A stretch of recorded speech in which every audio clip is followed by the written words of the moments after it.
Cinética e reactores químicos, capítulo 9, aula 9.2, ministrada pela professora Caridad Noda Pérez.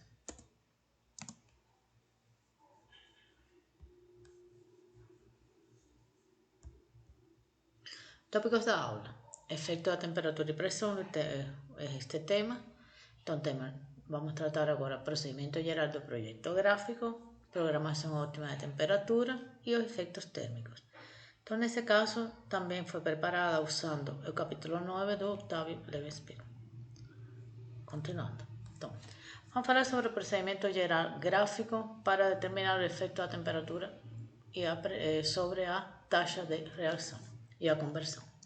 Então, a temperatura, a concentração e a taxa de reação elas estão relacionadas entre si para reações homogêneas simples.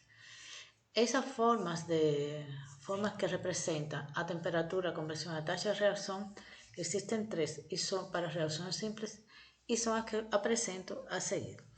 Uma é concentração em função da temperatura, tendo como parâmetro a taxa de reação. A outra é a taxa de reação em função da temperatura, tendo como parâmetro as concentrações. E a última é a taxa de reação em função da composição, tendo como parâmetro as temperaturas. Então, o gráfico concentração versus temperatura é o mais conveniente para representar os dados e comparar a capacidade dos reatores e as alternativas de projeto. Então, este é o gráfico mais adequado. Então, para uma alimentação fixa que tenha CA0, CaB0, etc., usando a conversão do componente-chave, então, podemos então calcular a conversão, obtendo então o gráfico de conversão versus temperatura. Então, esse gráfico tem a seguinte forma. O gráfico geral, então, de conversão versus temperatura para reações irreversíveis, na medida que a temperatura aumenta, a conversão também aumenta. Para reações exotérmicas reversíveis, eu tenho aqui que a taxa de reação aqui no equilíbrio é igual a zero e a taxa de reação ela vai aumentando com a temperatura. Para reações exotérmicas reversíveis, aqui eu tenho que a taxa de reação é igual a zero no momento de equilíbrio e vai aumentando com o aumento da temperatura, vou conseguindo aumentar a conversão de equilíbrio.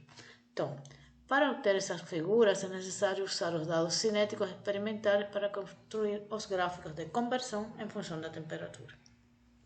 Então, a capacidade do reator para uma determinada conversão e uma determinada programação ótima de temperatura se obtém como sigue.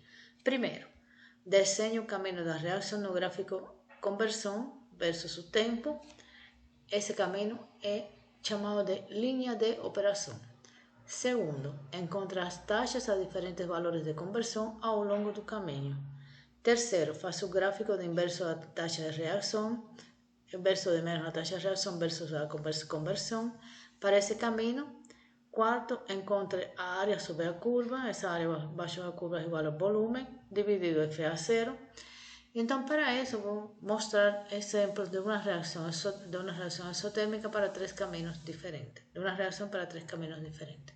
Então, este procedimento geral é aplicado para qualquer cinética ou programação de temperatura, tipo ou série de reatores. Então, conhecida a linha de operação, se calcula a capacidade do reator. Vamos ver o primeiro caso. O primeiro caso, a linha de operação é AB, começa em conversão 0, vai aumentando e chega até ponto B, que é a conversão maior, conversão 0,8. De um reator PFR, um perfil de temperatura arbitrário, um perfil arbitrário de temperatura. Então, nós vemos que na temperatura 1, a conversão é 0. Então, conversão 0 na temperatura 1, mas a taxa de reação é 0,05. Quer dizer, o inverso 0,05 é 20. Então, este é meu primeiro ponto que eu transporto daqui para este gráfico de inverso da taxa de reação em função da conversão. Conversão 0 e inverso da taxa de reação 20.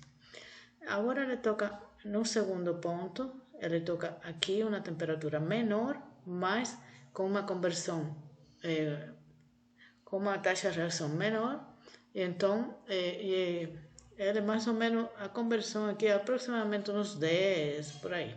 Então, o inverso da taxa de reação é igual a 50 e a conversão é aproximadamente 10. Quando ele toca agora neste outro ponto, ele toca a taxa de reação de 0,01 em 0,3 de conversão. Então, o inverso da taxa de reação 0,01 é 100 e o ponto de conversão é 30, 0,3. A continuação, ele continua, vai para a linha de a taxa de reação de 0,02, ela diminui um pouco e a conversão é igual a 0,5. Então, 0,5 e 50. E finalmente ele toca a taxa de reação 0,01 na conversão 0,8. Com a taxa de reação, o inverso da taxa de reação é 100, então venho a este ponto.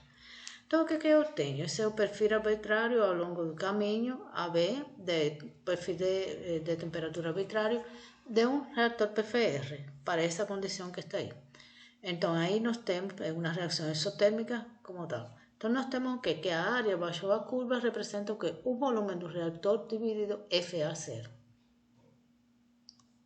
Agora, vamos pensar em um reator PFR não isotérmico com 50% de reciclo, é decir, reciclo igual a 1.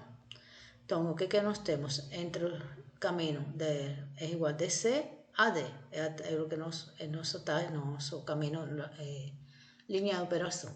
Então, em C, a conversão é 0,4 e a taxa de reação 0,02. Então, em C, eu tenho que inverso da taxa 50 a 0,04. A continuação, ele toca a linha 0,05 em 0,6. Então, 0,05, o inverso é 20 em 0,6. Então, eu tenho aqui esse ponto. E, finalmente, ele chega a 0,8, que é de conversão, com taxa de reação 0,02, que é 50. Então, aqui nós temos, para esse reator com reciclo, nós temos que o reator PFR, o volume do reator PFR que eu preciso para fazer essa operação com reciclo de 1 é todo que está embaixo da linha de operação, todo este que está traceado. E ele substitui um reator CSTR que tivesse todo este volume, um volume maior. Então, o volume B sobre FA0, aqui embaixo, todo esse de retângulo corresponde ao volume do CSTR que ele substitui. E realmente o volume do PFR é que eu calculo com estes dados aqui. Agora, outro caso, também de reação exotérmica, no qual eu tenho um CSTR que opera no ponto E. Então, eu não tenho mais linha de operação, a linha de operação agora é um ponto de operação. Esse ponto de operação está com conversão de 0,8 e com taxa de reação inverso de 0,01. Então, o inverso da taxa de reação é 100 e conversão 0,8. Esse é o ponto de operação. Como é um reator CCTR, então o volume do reator CCTR é o volume de todo o retângulo entre conversão 0 e 0,8 e inverso da taxa de reação de 0 a 100. Então, esse é o volume que eu tenho para esse reator CCTR. Então, nós podemos ver que para a mesma situação, os três casos, o reator PFR sozinho, fornece um volume menor que o de CCTR. O de CCTR seria todo este triângulo, este quadrado.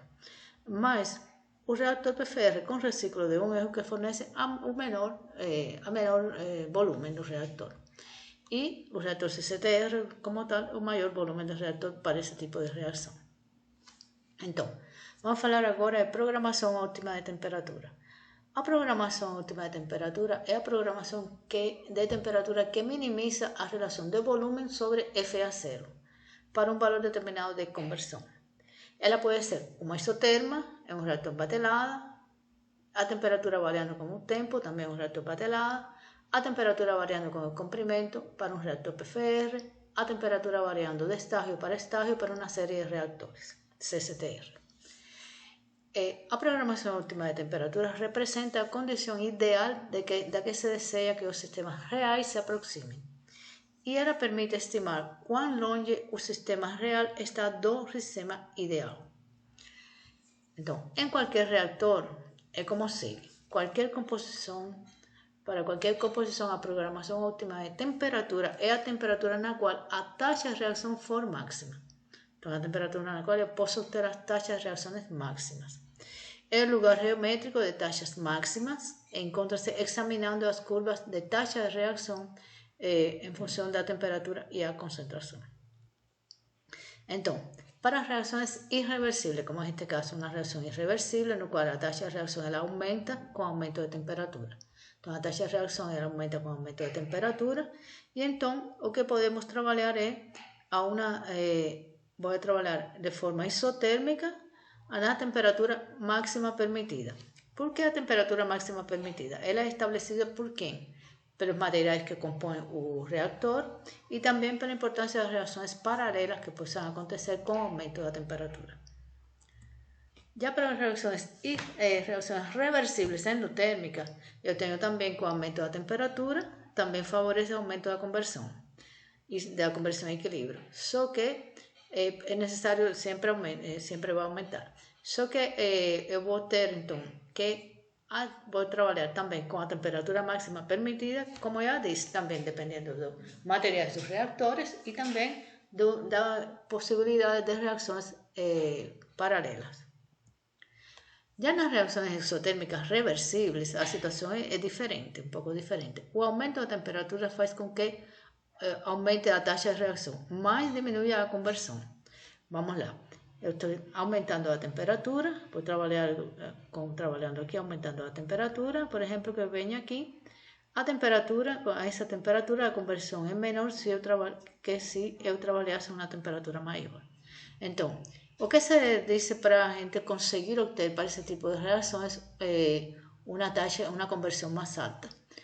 Bom, primeiro, começar uma temperatura alta, a máxima permitida, por os materiais e porque não tenha conversão, não tenha efeitos de reações colaterais, chegar a operar até a taxa máxima, o ponto de lugar geométrico das taxas máximas, e aí ir aumentando a temperatura, buscando as taxas máximas, ir aumentando a temperatura, buscando as taxas máximas de reação. Isso faz com que eu tenha uma conversão maior do que se eu trabalhasse em uma temperatura alta ou em uma temperatura fixa.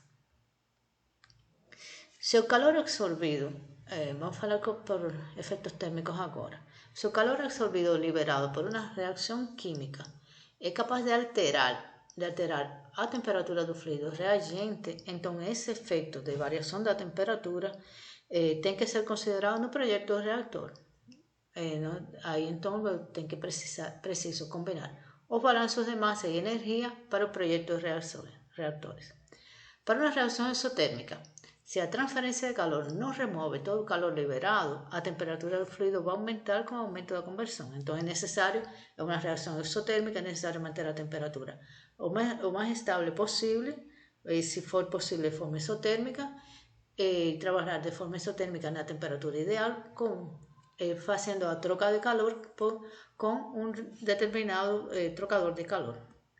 Para as reações endotérmicas, acontece que o fluido se esfria com o aumento da conversão. Então, aí eu também teria que usar trocadores de calor, mas nesse caso eu teria que aumentar a temperatura de um ponto para outro. Então, se faz necessário relacionar então, a variação da temperatura com o aumento da conversão. Existem duas formas de operar com esse tipo de reação, adiabática e a não adiabática. Sobre essas formas de operação adiabática e não adiabática, vou falar no próximo material. Conteúdo protegido por direito autoral, sendo permitida apenas a sua reprodução para fins educativos e de informação no âmbito da disciplina cursada nos termos da Lei 9.600 desde 1998. A distribuição ou reprodução das imagens é proibida sem expressa autorização. Continua.